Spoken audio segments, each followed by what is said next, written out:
Hey friends, today we are doing the selective study of few topics जो कि बहुत ही ज़्यादा important है। तो currently we are going to discuss the keep or drop decision। तो हम यहाँ से starting करते हैं and then further we will proceed for the same for our SCPM preparations। So hereby we are discussing the keep or drop decision। तो what is basically the keep or drop decision क्या होता है? Another type of operating decision। ये क्या है? ये एक ऐसा दूसरे मतलब ये एक दूसरा है ऑपरेटिंग डिसीजन का ही मतलब एक टाइप है। ऑपरेटिंग डिसीजन का ही एक टाइप है जो कि management must make is whether to keep or drop unprofitable segment. यहाँ पे मैनेजमेंट डिसीजन लेता है कि वेदर टू कीप, क्या उस पर्टिकुलर सेगमेंट को जो एक अनप्रॉफिटेबल सेगमेंट है क्या उसे रखे या फिर उसे ड्रॉप कर दे अनप्रॉफिटेबल सेगमेंट को। तो यहाँ पे मैनेजमेंट जो है वो एक टाइप का डिसीजन लेता है क्या वो पर्टिकुलर अनप्रॉफिटेबल सेगमेंट को, जो एक पर्टिकुलर अनप्रॉफिटेबल सेगमेंट है, क्या हम उसे रखें या फिर उसे ड्रॉप कर दे। सच एज प्रोडक्ट लाइन, जैसे कि product line, services division, department, stores और आउटलेट। तो this is what keep or drop decision. तो थोड़ा बेसिक आइडिया हमें हुआ कि what is basically the keep or drop decision, actual में क्या हो सकता है। उसके बाद आता है the decision is based on whether और not the segment's revenue exceeds the cost directly traceable to the segment including any direct fixed cost। उसके बाद हमें बताया जाता है ये बात की जाती है कि जो डिसीजन है इज बेस्ड ऑन वेदर और नॉट, क्या जो ये पर्टिकुलर सेगमेंट है, क्या जो ये वेदर और not the segment revenue exceed कर रहा है, क्या क्या सेगमेंट से जो रिलेटेड रेवेन्यू है क्या वो एक्सीड कर रहा है, क्या कॉस्ट से एक्सीड कर रहा है, क्या डायरेक्टली ट्रेसेबल है, क्या सेगमेंट से including any direct fix cost. अगर कोई डायरेक्ट फिक्स कॉस्ट है तो क्या वो ऐसा हो रहा है क्या। Then comes the incremental revenue. तो what is basically the incremental revenue क्या होता है। तो हमें एक बेसिक आइडिया हो गया कि कीप और ड्रॉप डिसीजन क्या है। एक कोई अनप्रॉफिटेबल सेगमेंट है, मैनेजमेंट डिसाइड कर रहा है क्या उसे रखे या ड्रॉप कर दे, रखना है या ड्रॉप करना है। उसके बाद हम कुछ चीजें देख रहे हैं, उसका उससे कितना रेवेन्यू हो रहा है, उससे कितनी कॉस्ट लग रही है। तो incremental revenue, incremental revenue is the difference in revenue between the original sales revenue and the new revenue that is expected to result due to dropping a segment। Incremental revenue यानी कि क्या हमारा जो revenue है वो बढ़ने वाला है, is the difference in revenue between the original sales revenue, हमारी ओरिजिनली सेल्स कितनी हो रही है, and the new revenue that is expected to result due to dropping a segment. Currently हमारी सपोज मान लीजिए एग्जिस्टिंग हमारी सेल्स इतनी है और हमने एक अनप्रॉफिटेबल सेगमेंट को जो है वो ड्रॉप कर दिया है, अब हम उसे फर्दर नहीं करेंगे, तो उसके बाद हमारी कितना रेवेन्यू होगा हमें वो देखना है। if dropping a product will cause an increase in demand for another product, क्या हमारे इस डिसीजन से जो कीप एंड ड्रॉपिंग डिसीजन है, क्या हमारे ड्रॉप करने वाले डिसीजन से, क्या हमारे ड्रॉप करने वाले डिसीजन से हमारा जो डिमांड है फॉर अनदर प्रोडक्ट के लिए क्या वो बढ़ने वाला है। The additional revenue for the other product should be taken into consideration. तो जो भी एडिशनल रेवेन्यू होगा फॉर अदर प्रोडक्ट के लिए, जो भी हमारे एडिशनल रेवेन्यू मतलब दूसरे प्रोडक्ट की डिमांड की वजह से, दूसरे प्रोडक्ट की वजह से हमारा जो रेवेन्यू है वो बढ़ जाए तो हम उसको कंसिडर करेंगे। उसके बाद आता है हमारा incremental cost saving. Incremental cost saving बोलता है variable cost associated with a segment to be dropped are incremental cost saving that cost profit to increase. हम क्या बोल रहे हैं यहाँ पे पर्टिकुलरली इंक्रीमेंटल कॉस्ट सेविंग, क्या हमारी कॉस्ट सेविंग होगी, क्या हमारी जो है वो कॉस्ट सेव होगी। Variable cost associated with a segment to be dropped are incremental cost saving that cost profit to increase. जो भी वेरिएबल कॉस्ट होगी, जो भी वेरिएबल कॉस्ट एसोसिएटेड होगी उस सेगमेंट से टू बी ड्रॉप, जो कि हमारे डिसीजन ये है कि हम उस पर्टिकुलर सेगमेंट को अनप्रॉफिटेबल सेगमेंट को अगर ड्रॉप कर दे, क्या are incremental cost saving that cause a profit to increase, क्या हमारी जो है कॉस्ट सेव होगी उस अनप्रॉफिटेबल सेगमेंट को ड्रॉप करने से, क्या हमारी कॉस्ट सेव होने वाली है, क्या हमारी जो डायरेक्ट फिक्स कॉस्ट है रिलेटेड जो है उस पर्टिकुलर सेगमेंट से that is being dropped are avoidable, क्या हमारी जो डायरेक्ट फिक्स कॉस्ट है जो कि रिलेटेड है segment being dropped are avoidable, क्या वो जो ड्रॉप्ड सेगमेंट है उससे होने वाली, if that segment is dropped because they can be eliminated if the segment is dropped, क्या मतलब वो पर्टिकुलरली वो जो फिक्स कॉस्ट है वो अब नहीं होगी उस सेगमेंट को हम ड्रॉप कर दे, क्या ऐसा होने वाला है? क्या हमारी जो सेल्स है वो बढ़ जाएगी उस सेगमेंट को ड्रॉप करने से? क्या हमारी जो हमारी कॉस्ट है क्या उसमें सेविंग हो जाएगी, चाहे वो फिक्स कॉस्ट हो या फिर चाहे वो वेरिएबल कॉस्ट हो? उसके बाद आता है हमारा the opportunity cost. Opportunity cost are common in keep or drop decision. हम क्या बोल रहे हैं कि जो अपॉर्चुनिटी कॉस्ट होती है वो बहुत ही ज्यादा कॉमन होती है कीप और ड्रॉप डिसीजंस में। तो हम क्या बोला है, हमने ये बोला है कि जो हमारी अपॉर्चुनिटी कॉस्ट है वो जो है बहुत ही कॉमन होती है कीप और ड्रॉप डिसीजन में। They often arise due to the rental of production space that will become vacant if the decision is made to drop a product. They often arise due to the rental of production space. Opportunity cost जो है दे often arise की तब arise होती है due to the rental of production space that will become vacant if the decision is made to drop a product. अगर हम drop कर देंगे प्रोडक्ट को तो हमारा जो वो स्पेस है वो वैकेंट हो जाएगा। Opportunity cost are always incremental. Opportunity cost जो है वो हमेशा इंक्रीमेंटल होती है। डिसीजन कीप और ड्रॉप, हम डिसीजन ले रहे हैं कीप और ड्रॉप से रिलेटेड। क्या हमारी इंक्रीमेंटल कॉस्ट सेविंग, क्या हमारी सेविंग ज्यादा हो रही है? हमारा जो रेवेन्यू लॉस्ट हुआ है क्योंकि हमने एक अनप्रॉफिटेबल सेगमेंट को ड्रॉप करने का डिसीजन लिया है, तो हमारा जो रेवेन्यू जो है वो लॉस्ट हुआ है। बट क्या हमारा इंक्रीमेंटल कॉस्ट, क्या हमारी सेविंग ज्यादा आ रही है? जितना हमें रेवेन्यू लॉस्ट हुआ था क्या उससे ज्यादा आ रही है? The segment should be dropped. जो सेगमेंट है वो ड्रॉप्ड हो जाएगा unless qualitative characteristics fiercely impact the decision. Unless जो हम क्या बोलते हैं, the segment should be dropped unless qualitative characteristics fiercely impact करेगी डिसीजन को। Incremental revenue lost is equals to incremental cost saving. जो हमारे इंक्रीमेंटल जितना रेवेन्यू लॉस्ट हुआ है उतना हमारा इंक्रीमेंटल, क्या दोनों इक्वल है? तीन डिसीजन हो सकते हैं। क्या हमारी इंक्रीमेंटल कॉस्ट ज्यादा, कॉस्ट जो सेविंग है, क्या हमारी इंक्रीमेंटल कॉस्ट सेविंग ज्यादा है इंक्रीमेंटल रेवेन्यू से? क्या इंक्रीमेंटल कॉस्ट जो है वो इक्वल है इंक्रीमेंटल रेवेन्यू के इक्वल है? Qualitative effect must be used to make the decision. Qualitative effects जरूर होंगे, मस्ट बी यूज्ड किए जाएंगे टू मेक द डिसीजन। क्या हमारी इंक्रीमेंटल कॉस्ट सेविंग, क्या हमारी जो कॉस्ट सेविंग है वो कम है? जितना रेवेन्यू लॉस्ट हो रहा है उससे कॉस्ट सेविंग कम है क्या? The segment should not be dropped unless qualitative characteristics fiercely impact the decision. तो उस केस में अगर आपकी कॉस्ट सेविंग कम है और इंक्रीमेंटल रेवेन्यू लॉस ज्यादा है तो आप उस the segment should not be drop. उस केस में ये डिसीजन लिया जाएगा कि please do not discontinue, do not drop that, मतलब उस ड्रॉपिंग डिसीजन मत लो unless qualitative characteristics fiercely impact the decision. अगर क्वालिटेटिव कैरेक्टरिस्टिक फायरसली इंपैक्ट करिए डिसीजन को तो मतलब हम ये बोलना चाह रहे हैं कि अगर हमारी इंक्रीमेंटल कॉस्ट सेविंग्स जो है वो कम है और इंक्रीमेंटल रेवेन्यू लॉस ज्यादा है तो उस केस में आपको ड्रॉपिंग डिसीजन नहीं लेना चाहिए।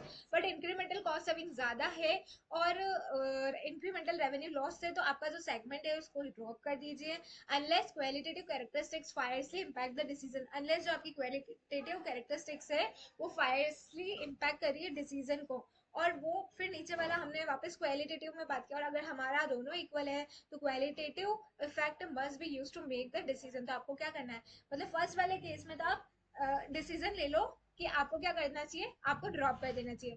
लास्ट वाले केस में हम बोल रहे हैं कि आपको ड्रॉप नहीं करना चाहिए। और जो मिड वाला सिचुएशन उसमें ये बोला जा रहा है कि अगर हमारा इंक्रीमेंटल रेवेन्यू जो है लॉस्ट हुआ है वो अगर इक्वल आ जाता है इंक्रीमेंटल कॉस्ट सेविंग के तो जो क्वालिटेटिव इफेक्ट है that must be used, qualitative effect जो है must be used to make the decision. Now comes the qualitative factors. तो what are basically the qualitative factors क्या होते हैं? Qualitative factor related to keep or drop decision often include consideration of employees that will be terminated if the product is dropped। हम ये बोलते हैं कि जो qualitative factors है वो related होता है। किससे related होता है? हम ये बोलते हैं कि जो qualitative factors है, जो भी qualitative factors है वो related है। हम ये बोल रहे हैं पर्टिकुलरली इन दिस सिनेरियो में कि जो भी हमारी क्वालिटेटिव फैक्टर्स होगा जो कि रिलेटेड होगा कीप और ड्रॉप डिसीजन से, उसमें इंक्लूड होगा consideration of employees that will be terminated. Qualitative factors जो होता है दैट जो कि रिलेटेड है कीप और ड्रॉप डिसीजन से, उसमें इंक्लूड होगा कंसिडरेशन ऑफ एम्प्लॉयज। जितने भी एम्प्लॉयज होंगे आपके ऑर्गेनाइजेशन में उनकी consideration date will be terminated if the product is drop. अगर एक प्रोडक्ट को आपने ड्रॉप कर दिया तो जो भी एम्प्लॉयज है और मतलब उनकी कंसिडरेशन है वो खत्म हो जाएगी if the product is drop. The effect of lay off might have an on employ that are not terminated. इसका इफेक्ट होगा lay off might have on employ, lay off का इफेक्ट होगा। हम क्या बोलते हैं, द इफेक्ट ऑफ Effect होगा layoff might have on employees that are not terminated. The effect of supplier from which the material needed for the product will no longer be purchased. मतलब क्या होगा कि एम्प्लॉय ले ऑफ हो जाएगा, employ को निकाला जाएगा क्योंकि उनका उस प्रोडक्ट से एसोसिएटेड जो भी कंसिडरेशन मिल रहा था वो टर्मिनेट हो जाएगी, और जो इफेक्ट है सप्लाई से आप और लॉन्गर परचेज नहीं करोगे, the effect of customer who previously purchase the product being drop, and the effect क्या होगा कस्टमर पे जो कि प्रीवियसली परचेज करे थे प्रोडक्ट वो सब ड्रॉप हो जाएगा। उसके बाद हमें एक इलस्ट्रेशन दे रखा है इससे रिलेटेड। तो रबी लिमिटेड एक कंसिडरिंग द डिसकंटिन्यूएंस, वो चाहती है वो डिवीजन सी को जो है डिसकंटिन्यू करते हैं, एंड फॉलोइंग इन्फॉर्मेशन हमें दे रखी है। तो डिवीजन सी को हम पर्टिकुलरली चाहते हैं कि we should drop it, we should discontinue the same. Sales maximum achievable बता रखी है डिवीजन ए और बी की, और डिवीजन सी, और टोटल हमें दे रखा है। तो डिवीजन ए और बी की सारी चीजों को कंसिडर कीजिए, डिवीजन सी को देखते हुए चलिए, और टोटल ये तो sales less variable cost then contribution less specific avoidable fix cost and divisional income, ये सारी हमारी चीजें आ गई। जो रेट है वेरिएबल कॉस्ट की वो है 90%। हम क्या बोलते हैं कि the rate of variable cost is, जो रेट है वेरिएबल कॉस्ट की वो 90% of the normal rate due to the current volume of operation.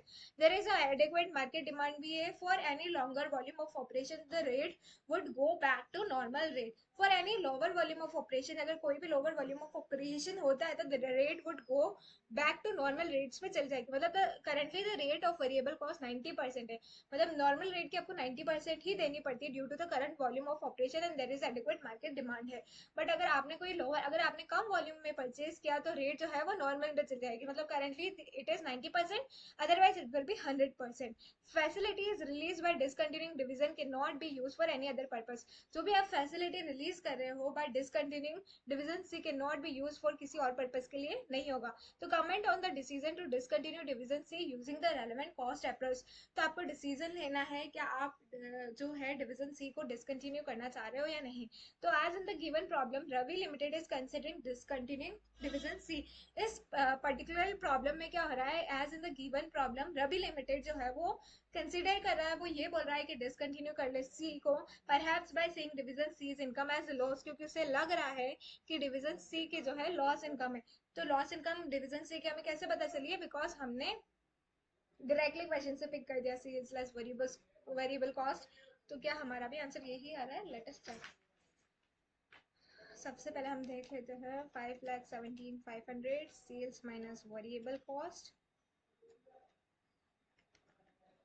Sales minus variable cost then 241,500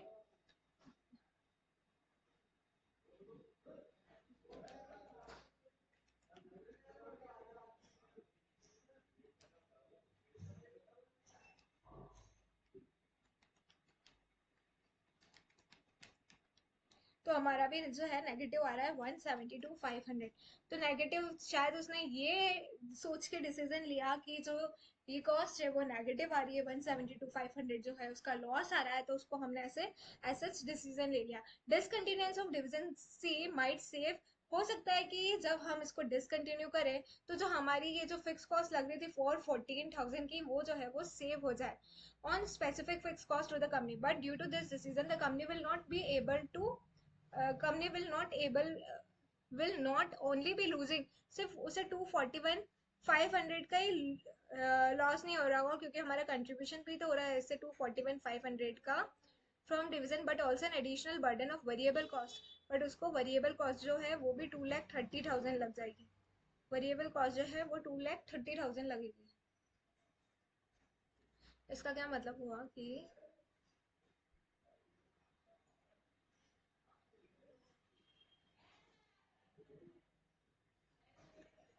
यानी कि करंटली हमारी सपोज कॉस्ट लग रही थी वेरिएबल कॉस्ट डिवीजन ए और बी में 20,70,000, अगर ये 90% पे है तो 100% पे कितनी होगी, 23 लाख।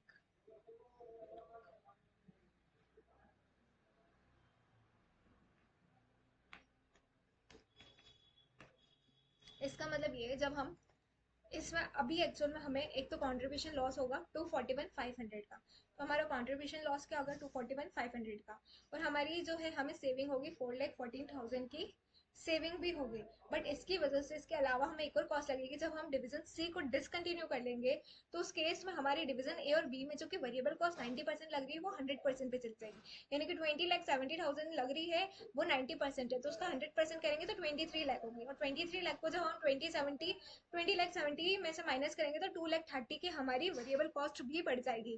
तो हमें एक्चुअल में कॉस्ट कितनी बढ़ रही है, अगर हम देखें एक्चुअली में कॉस्ट 2,30,000 प्लस हमारी जो है हमें और भी कॉस्ट लग रही है 4,14,000 का, तो हमारी कॉस्ट जो है वो 6, हम इसमें कैसे बता सकते हैं 2,30,000 की तो कॉस्ट हमें लग रही है, और कंट्रीब्यूशन लॉस हो रहा है 241,500 का। तो इस पर्टिकुलर सिचुएशन में यहाँ तक तो हमें आ गए हैं। लेट असेस करते हैं हम decision of Ravi Limited with the help of relevant cost approach. तो हमें सबसे पहले एक तो सेविंग क्या होगी, सेविंग होगी कि हमारी जो 4,14,000 की जो कॉस्ट लग रही है वो अब फर्दर नहीं लगेगी, बट हमारा जो कॉन्ट्रीब्यूशन फॉरगोन हो रहा है वो हो रहा है 241,500 प्लस 2,30,000 की एडिशनल कॉस्ट लग रही है, यानी कि हमारी जो एडिशनल कॉस्ट लगेगी इसकी वजह से, इस डिसीजन की वजह से पर्टिकुलरली हमारी कॉस्ट लगेगी 4,71,500, ये हमारी एक्स्ट्रा कॉस्ट लगेगी, जबकि हमें सेविंग कितनी हो रही थी, ओनली 4,14,000 की ही सेविंग हो रही थी। तो अल्टीमेटली जो है हमारी कॉस्ट ज्यादा लग रही, 57,500 का हमारा लॉस हो रहा है। तो ये जो डिसीजन है डिसकंटिन्यू का वो फेवरेबल नहीं है। तो in a nutshell, considering the above analysis, we can conclude that a decision of discontinuing division C will not be beneficial the Ravi Limited and should review its decision on the basis of relevant cost approach to reach the right decision.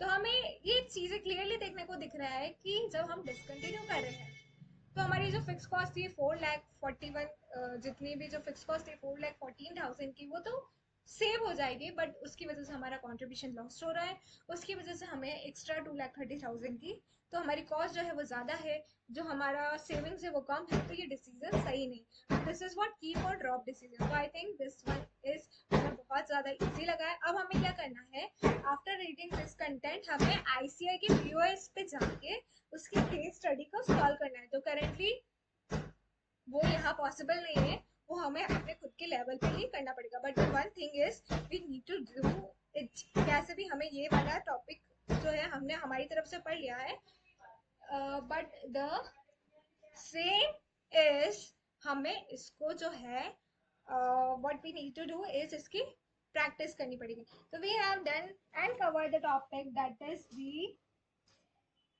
Is the keep or price, keep or drop decision. ये chapter number 6 का part था, ये page number 6.25 पे है study material, and heading मिलेगा 2.4। तो we have done this topic. Now we are हमें further कानोस मॉडल भी प्रिपेयर करना है, तो कानोस मॉडल भी हमें मिल जाएगा 6.65 पर ही, तो हम उसको भी रिकॉर्ड करते हैं, इसको यहीं पे स्टॉप करते हैं।